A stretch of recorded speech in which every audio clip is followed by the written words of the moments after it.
Hey up everybody, my name's Joshua Morrison, director of Johnny Moz's Lessons in Confidence, and today I'm doing a review of the SmartLav Plus thing, whatever it's called, I can't remember. It's not associated with Rode, hence I don't even remember the name of the bloody lav mic. I just thought, you can see my hair, right? It's blowing quite far in the wind. You can see I'm at a beach, right? You can see that it's windy, right? So I thought I would do this as a bit of a test to show you that these lav mics are kind of all right in the wind. I've got the audio recorder, it just connects to your phone. It goes down here, put it for your shirt, put it onto this, and you can see this is my voice. So what I'm going to do, I'm going to be silent for 3 seconds. So you see that little bit around there, it's moving to the left, okay?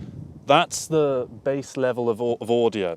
That's the wind noise, that's the ambiance. I'm in France, so I can say the word ambiance with a little bit more passion, with a little bit more drive.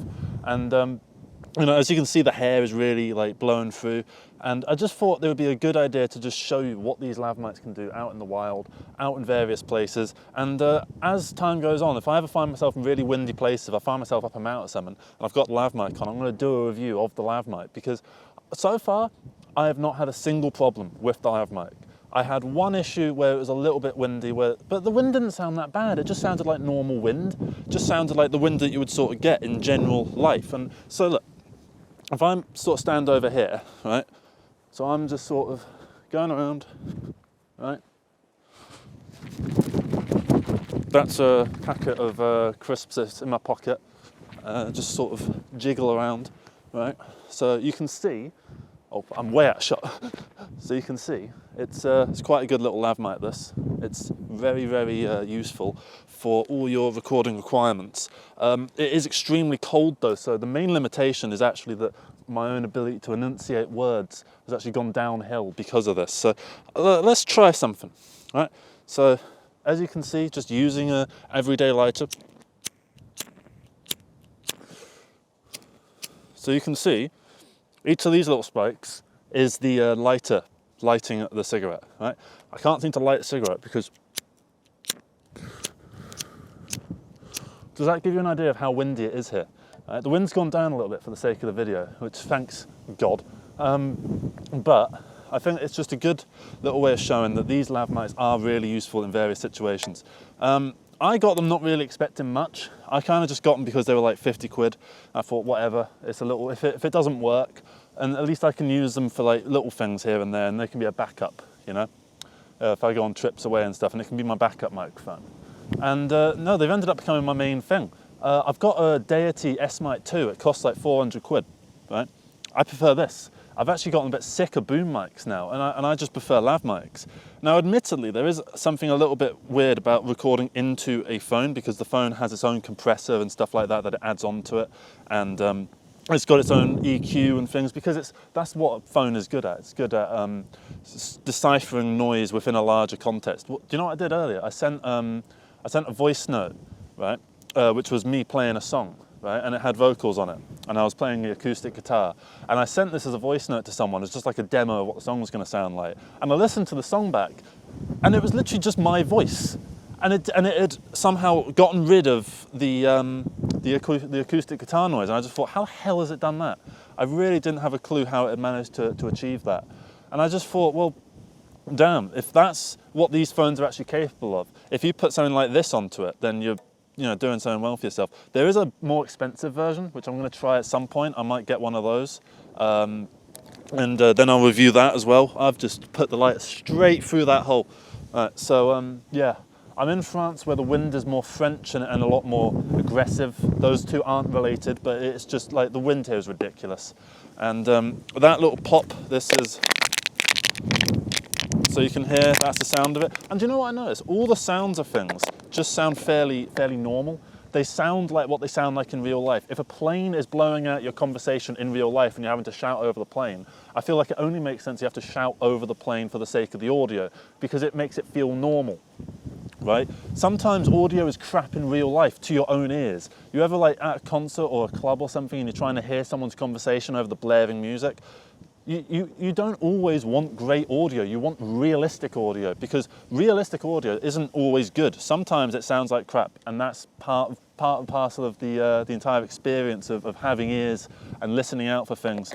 Now, I know this isn't any kind of technical review, right? I don't have internet or anything, so I can't even look up any technical specifications.